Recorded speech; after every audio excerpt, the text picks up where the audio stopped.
Na wajumbe wote wale tumekuja hapa siku ya leo, kwanza ni kumshukuru Mungu kwa mwaka mpya na kwa siku ya leo ambayo tumepata mwaliko kuja kusikia hotuba ya mama wetu ambaye ametuhutubia leo. Nataka kumshukuru kwa hiyo hotuba.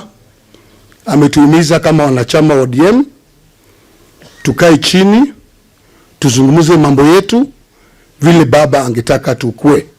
Na hiyo ni jambo la maana sana kama wanachama tuyabebe vizuri.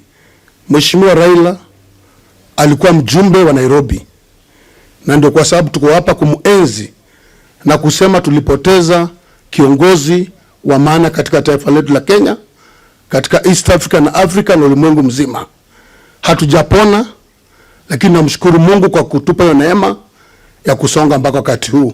Kwa mama yetu Ida na watoto wote wa mzee, tunawaheshimu na tunawapenda na tutaendelea kuwatembelea, kukua pamoja.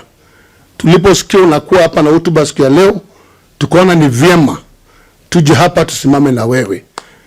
Na sisi kwa niaba ya chama chetu cha ODM hapa Nairobi ambapo baba alikuwa mjumbe, tunataka kusema asante sana kwa baba, kwa sababu kama si support yake sisi wajumbe wengi wa ODM atungekuwa bungeni na tungekuwa katika MCA seats na tungekuwa katika viti za juu za county.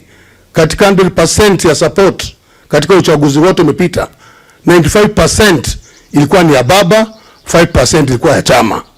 Na hiyo ndio ukweli. Kwa hivyo tunashukuru sana jamii ya mzee Raila Amolo Odinga kwa kutushikilia na muendelee kutushikilia.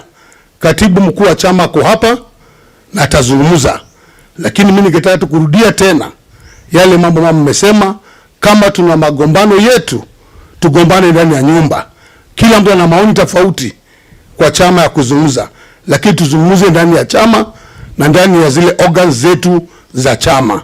Kwa hayo machache, Mungu abariki jamii ya Mheshimiwa Raila pamoja na mama Ida ambaye ni dada yangu mkubwa, na sisi wote kama wa Kenya. Joey.